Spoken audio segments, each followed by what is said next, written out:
Someone, somewhere, at some time, gave us this doctrine that said, if we're following in Messiah, doing all that we're supposed to be doing, everything goes smoothly, easily, and everything falls into place. I really wonder who that guy was. Hi, this is Barry Phillips with 10-Minute Torah, day number 2, the Torah portion, Shelach Lecha. So we go a little further now in Numbers 13, and we start with verse number 17. And Moshe sent them to spy out the land of Canaan, and said to them, go up here into the south, and go up into the mountains, and see what the land is like, and the people who dwell in it, whether strong or weak, whether few or many, whether the land they dwell in is good or evil, whether the cities they inhabit is in camps or strongholds, and whether the land is rich or poor, and whether there are forests there or not. And you shall be strong and bring some of the fruit of the land. Now the time was the season of the first fruits of grapes. So they went up. Going up into the land of Israel from the Negev in the south, currently, is to go up through a land that is hot, it is barren, it is devoid of a lot of vegetation. The majority of the land of Israel, contrary to some belief, is a beautiful land. It's lush, it's green, it's well watered, it is full of floral arrangements, and the city streets are lined. The median strips are lined with flower displays. It's clean. It is well managed. It is technology is advanced there. The vast majority of the land is full of produce. It's an incredible place to visit. Going into the south, the landscape changes. And it's rugged, it's hot, it's a bit on the barren side.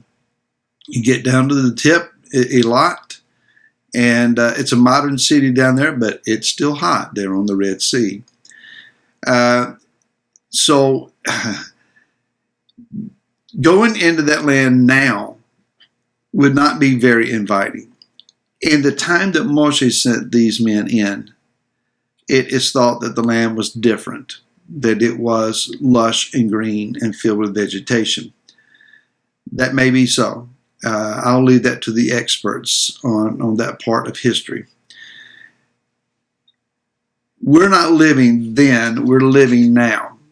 So to apply this to us now gives us an understanding that to enter into the promises of Yah, to fully receive the inheritance that Yah has for us, may initially start out, as I said yesterday, in a time of challenge. To go upward, to ascend spiritually before Yah initially can be thought to be, I thought I was going into the glory chamber. I thought I was going to find the light of Elohim. I thought I was going to encounter the outpouring of revival and the smoke and wonder of his presence. And it's hot, it's barren, it's dry, and I'm feeling like I'm going to die of thirst. It's a time of testing.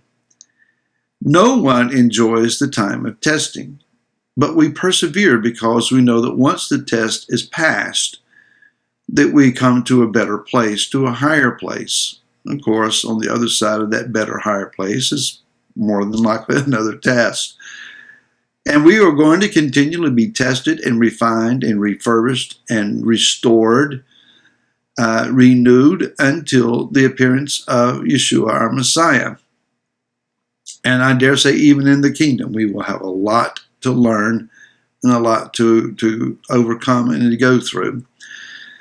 But this area is especially hot. The last time I was there, 2015 and 2018, on one of those occasions, the temperatures were around 120 degrees. Plenty warm. No need for a jacket. Masada can be a hot, hot place. So there is some situations where your desperation will demand that you pay attention and that you cry out to him for water, for direction, for escape, for endurance. This is not a place you want to linger around and lollygag, as we say. You want to pay attention to what's going on. Let's consider a few texts, and one you're going to love. You've heard it so many times. It's just a blessing to read Yaakov or James chapter number 1, verse 2, and following. My brothers, count it all joy when you fall into various trials, knowing that the proving of your belief works endurance. But let endurance have a perfect work, so that you be perfect and complete, lacking in nothing. You can't get to the place of lacking in nothing without the testing and proving to get you there.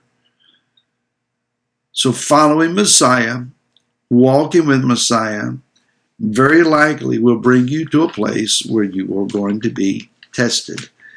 Kefa, Peter, said the same thing in 1 Peter.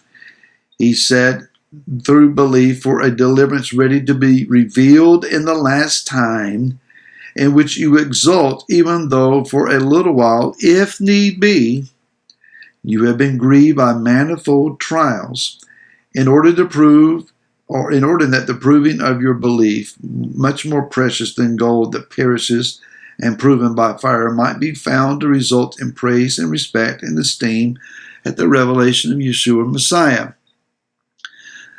Simply put, when Messiah returns, he's not looking for, and it would be shameful to present to him, a bunch of ragged, worn out, mealy-mouthed, ill-tempered,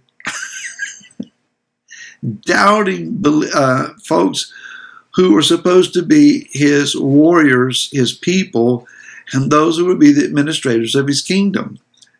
He's looking for a resilient crowd who has overcome and persevered and washed themselves and made their robes white, and they are ready to receive a crown because they have paid the price and they have learned their lessons and passed the test, and they have the scars to prove it. I'm trying to be an encourager today. 2 Corinthians chapter number 1. Verse 3 and following, blessed be the Elohim and Father of our Master Yeshua Messiah, the Father of compassion and the Elohim of all comfort. Oh, hallelujah for the comfort. Who is comforting us in all of our pressure, enabling us to comfort those who are in every pressure, through the comfort with which we ourselves have been comforted by Elohim. Because as the sufferings of Messiah overflow in us, so our comfort also overflows through Messiah. And if we suffer pressure, it is for your comfort and deliverance, being worked out and enduring the same sufferings which we also suffer. If we're comforted, it is for your comfort and deliverance. And he details how that in verse 9 he said, we had the sentence of death in ourselves. We thought we were going to die, and I believe that he was talking about a recent shipwreck that he had been involved with. They thought they were going to die. But then he says that the grace of Elohim, the comfort of Elohim, the encouragement of Elohim rescued us from such a great death, and does rescue, in whom we trust that he shall still rescue us. He is talking about the fact that when they came into a dry, barren, desolate place, even as Yeshua himself found himself in the desolate outreaches of the wilderness and was severely tempted by the tempter, yet he passed those tests. If Messiah did that, we understand we also shall be called to endure. And as Rav Shaul says, when we have passed the test and received the comfort, the endurance, the grace, the strength, the impartations from Yah to overcome, they're not lost, neither on us or those around us, but they're able to be shared and used to encourage others who are in likewise a severe trial. Be encouraged. We will get through this, and we will see you again tomorrow. Until then, shalom.